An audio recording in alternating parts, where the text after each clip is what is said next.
नमस्कार, आपका स्वागत है मेरे कानूनी बातें बताने वाले मेरे चैनल में। और ये YouTube चैनल के द्वारा मैं अलग अलग विषय को स्पर्श करता हूं और इसके अनुसार आपको अवगत करता हूं कानून क्या कहता है इसके बारे में। आज हम जिस विषय में बात करने वाले हैं वो है कानून का शासन, यानी रूल ऑफ लॉ और रूल बाय लॉ। इसमें क्या फर्क है ये भी हम जानेंगे। और ये जानने के लिए आखिर तक आप ये वीडियो आखिर तक जरूर सुनना। अब हम देखेंगे कानून का शासन यानी रूल ऑफ लॉ, इसका अर्थ क्या है। लैटिन मैगजीन द्वारा व्याख्या करना बहुत आसान है, जो कहता है कि लेक्स इज रेक्स। लेक्स का मतलब कानून होता है, इसका मतलब है कानून राजा है।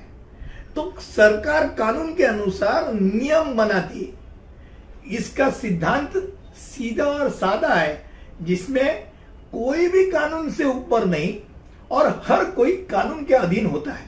सिद्धांत अगर हम मानते हैं तो इसमें 2 या 3 चीज बहुत अहम होती है।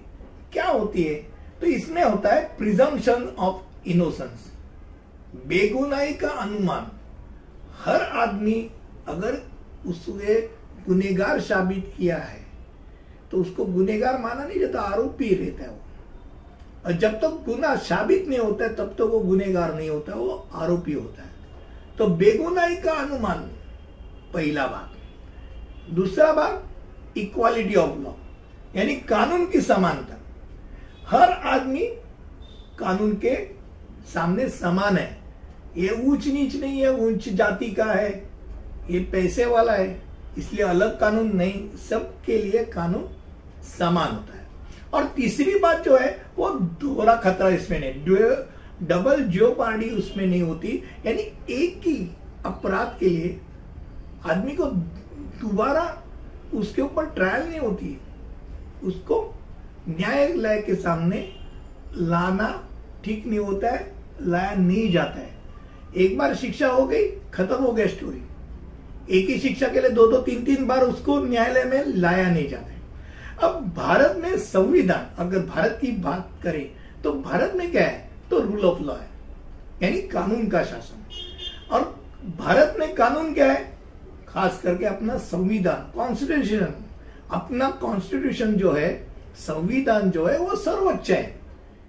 सत्ता संविधान से प्राप्त होती है और कानून उसी तहत बनते हैं।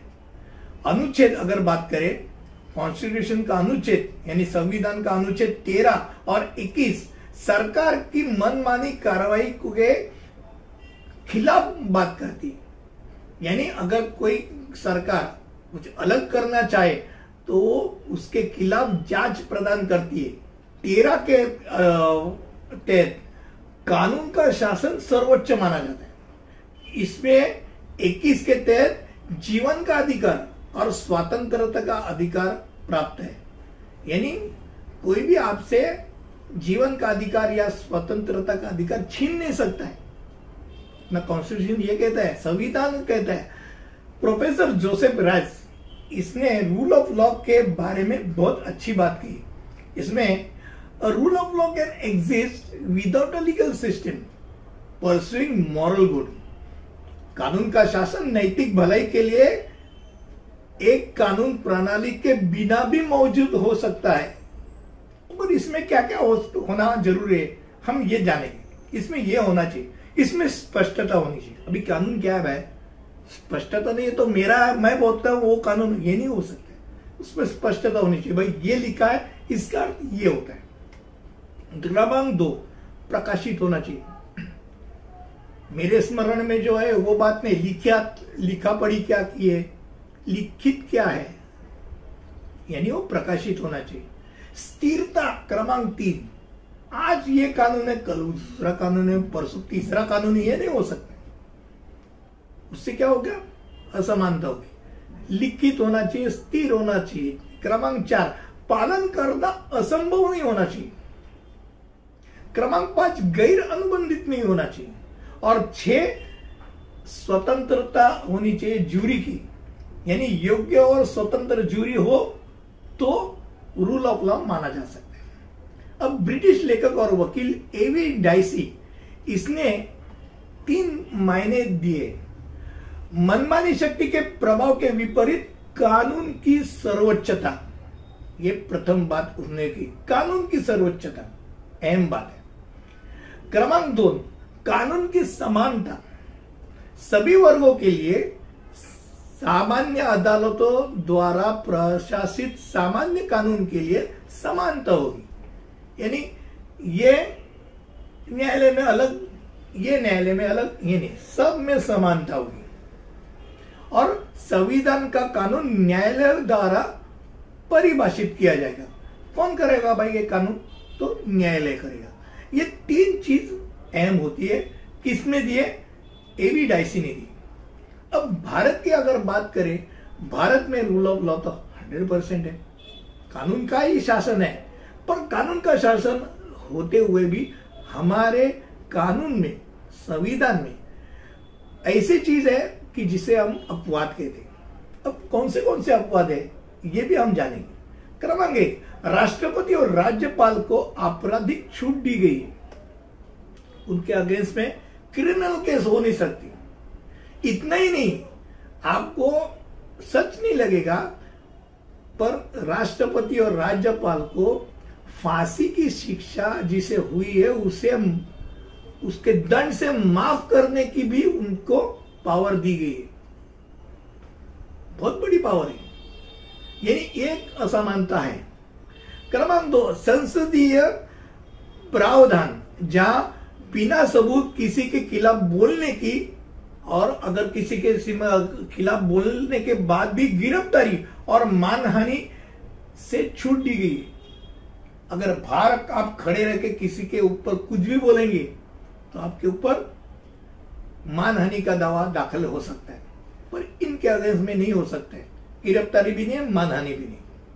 अब राजनीतिक उन्नति है, यानी दूतावास, किसी भी दूतावास में काम करने वाला विदेशी के राजनीतिक आदमी को कानून के सामने लाने के लिए अपवाद दिया गया। ये इंटरनेशनल लॉ है, ये खाली भारत में नहीं, इंटरनेशनल लॉ।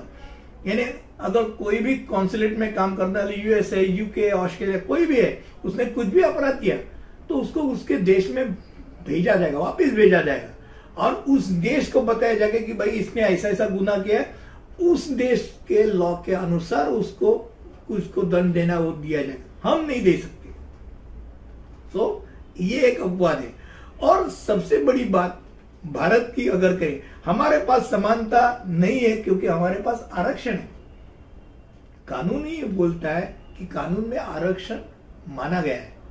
निचले शेड्यूल कास्ट हो, शेड्यूल ट्राइब हो, ओबीसी हो, ईबीसी हो, महिलाओं के लिए आरक्षण हो, आरक्षण तो है ना। तो आरक्षण होने के कारण हर नागरिक में समानता नहीं है, यानी हमारे में आंशिक समानता है। ये हम मानेंगे, फिर भी एक बात 100% बोल सकते हैं कि ये अपवाद छोड़ने के बावजूद हमारे भारत में रूल ऑफ लॉ यानी कानून का शासन है। अब रूल बाय लॉ यानी क्या होता है? यानी रूल बाय मैन और रूल बाय लॉ, इसका अर्थ रेस इज लेस। रेक्स इज लेस means king is the law. जो आदमी वो देश चला रहा है, वो राजा हो या राष्ट्रपति हो, वो जो बोलता है वही कानून है। ऐसा कौन सा देश है आज के जमाने में? तो नॉर्थ कोरिया है। नॉर्थ कोरिया का जो राजा है वो जो बोलेगा वही कानून है। वहां वो जो बोलता है वो कानून, उसको चैलेंज नहीं नॉर्थ कोरिया में है। तो ये डिफरेंस है rule of law and rule by law में। ये बहुत अच्छा है कि हम भारत में रह रहे, भारत में तो रूल ऑफ लॉ ही है। और इनमें दोनों में फर्क क्या है ये मैंने आज बताया। मुझे लगता है आज rule of law and rule by law, इसके बारे में, खास करके रूल ऑफ लॉ क्या होता है इसके बारे में मैंने आपको बहुत अच्छी तरह बात बताई है। आपको रूल ऑफ लॉ, ये वीडियो सुनने के बाद रूल ऑफ लॉ यानी क्या होता है इसके बारे में पता 100% हुआ रहेगा, ये मुझे आशा है। और ऐसे अलग अलग वीडियो मैं आपके सामने लाता रहूंगा।